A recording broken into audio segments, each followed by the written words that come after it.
Mamma amici di Matto Scacco, che cosa sta succedendo in questo torneo? Il Tata Steel, guardiamo l'aggiornamento della classifica, c'è Ghiri o Giri, come si dice, che è in cima a questa classifica insieme a Abdusattorov, Caruana, Ronyan e Carlsen, quinto, ottimo torneo da parte di Ghiri.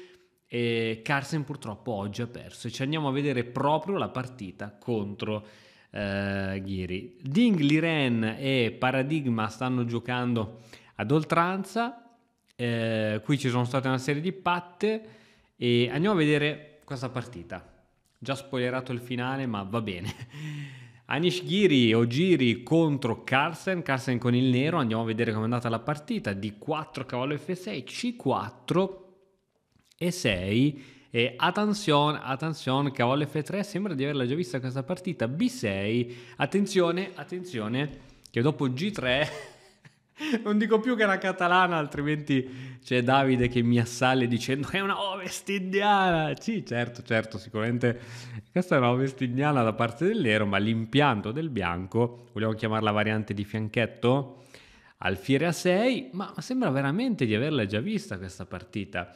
L'altra volta, non so se vi ricordate, il primo turno il bianco giocò B3, in questo caso Ghiri gioca donna C2, alfiere B7, alfiere C2, C5 e qui su C5 arriva D5. Questa mossa ovviamente è teorica ed è un sacrificio pieno di pedone, ma come il bianco a mossa 7 regala un pedone e, come si dice, Carlsen lo prende perché un pedone è un pedone, regala un pedone e in cambio che cosa ha avuto? Il nero sembra che sta bene, adesso rimuoverà il cavallo da qui, ci sarà l'alfiere molto forte. Il vero problema è che questo cavallo ostacola la spinta del pedone D, quindi ora che il nero toglie questo cavallo e possa spingere D5, il bianco fa in tempo a risistemarsi, tant'è che arriva a rocco corto, alfiere 7, torre in D1, inizia il bianco che ha già arroccato, già messo il re al sicuro, quindi è in vantaggio di tempi per aver dato il pedone, quindi questo è lo scopo dei gambetti, inizia a fare pressione sul cavallo, sul pedone che probabilmente andrà in D6, quindi sarà subito già assediato dalla torre, e RGX ovviamente anche sulla donna. Cavallo C6, donna F5, la donna entra per dare delle mani, ovviamente perché non si poteva catturare, perché c'era questo bellissimo doppio di cavallo in B4 e il nero si riprende il pezzo. Non serve a nulla rimanere con la donna alla difesa della torre, poiché questa torre ora è attaccata 2 volte. Ecco perché arriva donna F5. Donna F5 a questo punto, cavallo F6, che bello vedere il campione del mondo che ritira un pezzo. Secondo me deve essere veramente una cosa bella. Io farei una partita con Carlsen, magari perdo in 10 mosse, ma se solo grazie ad una mia mossa lui riesce ad andare indietro con un pezzo, io sono la persona più felice del mondo. E4, D6 e diamo un'occhiata un attimo alla situazione. Il nero ha un pedone in più, valutazione del motore, potete vedere qui a fianco dalla barra, leggero vantaggio del bianco, perché se la barra si colora più del bianco è leggero vantaggio del bianco. Perché? Perché ha seri problemi di sviluppo di questo alfiere in E7 e questo pedone di 6 sicuramente target d'attacco da parte del bianco.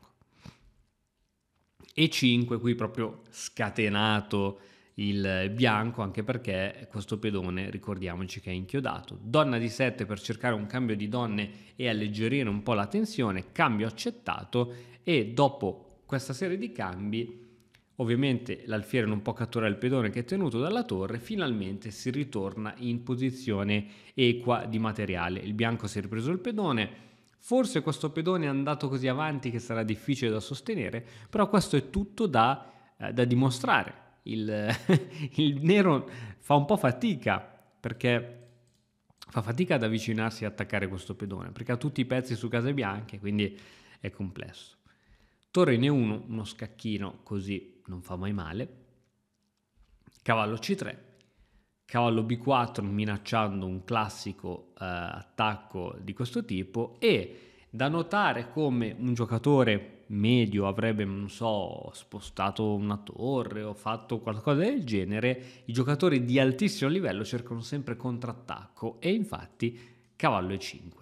Ok, tu mi vuoi fare giochi di questo tipo, io intanto hai un cavallo sospeso, intanto hai un alfiere sospeso e la situazione è molto grave. Carlsen, fra le tante opzioni, sceglie cavallo per e5, quindi va in vantaggio momentaneamente di un pezzo leggero. Ghiri si prende il pezzo leggero con attacco sulla torre che va in d8 minacciando quel fastidiosissimo pedone. Ricordiamoci che il nero ha sempre a disposizione questa possibilità. Arriva a torre di 1 per proteggere e togliersi da questo attacco. Cavallo in c4. Ora il cavallo qui è ben piazzato perché impedisce all'alfiere Camposcuro di svilupparsi poiché cadrebbe b2 e se dovesse cadere b2 e cade anche c3 inizia a essere disastrosa la situation. d7 mossa che tu ci creda o no migliore del motore. Ecco, tra l'altro, scusa, non l'ho specificato, ma questo cavallo ovviamente aveva anche lo scopo di attaccare questo pedone insieme alla torre. d7, cavallo c2, attacco sulla torre, torre b1, cavallo d4. Ecco, guarda, ritorno un attimo indietro, guarda la barra del bianco come sale dopo questa mossa. Questa è una mossa perfettamente umana. Alla fine tu dici, che caspita fa il cavallo qui? Invece in d4 ostruisce la colonna D, è supportato da un pedone, è un avamposto, sembra che stia benissimo, addirittura il motore qui suggerisce come migliore cavallo in e5, una mossa, insomma, è una mossa molto computeristica. Cavallo invece di 4 è stata giocata in partita, b4 e adesso il bianco prende spazio sulla colonna B, cerca di indebolire il sostegno del cavallo, torre per d7 e dopo questa cattura di questo pedone e il nero va momentaneamente in vantaggio di questo pedone, la posizione di Carlsen inizia a sgretolarsi mossa dopo mossa con una serie di mosse precisissime. La prima è alfiere d5. Il cavallo si sposta e arriva b per c e ora alfiere in a3. Tutti i pezzi del bianco attaccano o minacciano qualcosa. Si minaccia il pedone, e dietro c'è il cavallo e dietro c'è il re. Si tiene il punto f7, si minaccia il cavallo, dietro c'è il cavallo, dietro c'è la torre può entrare e papparsi, ovviamente ci sono delle difese da parte del nero, ma ci sono tante minacce, quando c'è tanta tensione bisogna calcolare tutto.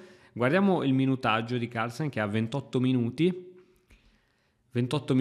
entra col re, preferisce non togliersi dall'inchiodatura ma avvicinarsi ai propri pezzi per cercare di tenere tutto e dare anche magari una mano portando l'altra torre in gioco. Alfiere per c5 viene ristabilita la parità di materiale e ora cavallo e6 con l'idea di togliersi ovviamente da questo attacco ma anche cercare di cambiare per alleggerire. Alfiere b4 per togliersi dai cambi e ora questo alfiere è molto fastidioso su questa diagonale, perciò Carlsen gioca a 5 con l'idea di deviare questo alfiere, ma a quanto pare, oddio, non è che il nero avesse troppe possibilità in questa situazione, a quanto pare, come hai potuto vedere dalla barra accanto, questa mossa non è eccezionale. Ora il bianco ha un pedone passato, però è difficile, il re è qui al centro scacchiera e tutti i pezzi sono qui alla difesa del re e veramente sotto assedio, sotto un assedio molto preciso.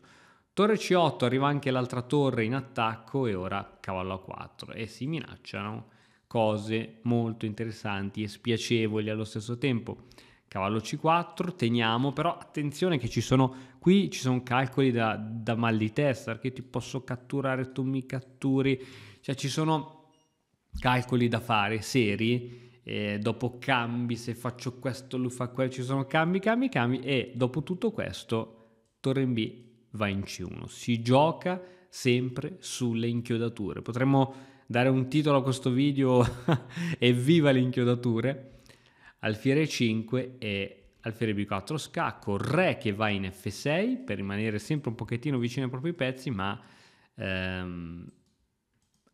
bisogna vedere se il nero riuscirà a tenere tutta la situazione. Cavallo C5 e ora Carlsen vede la possibilità di cambiare dei pezzi, e uno si aspetta ora una mossa di questo tipo, no?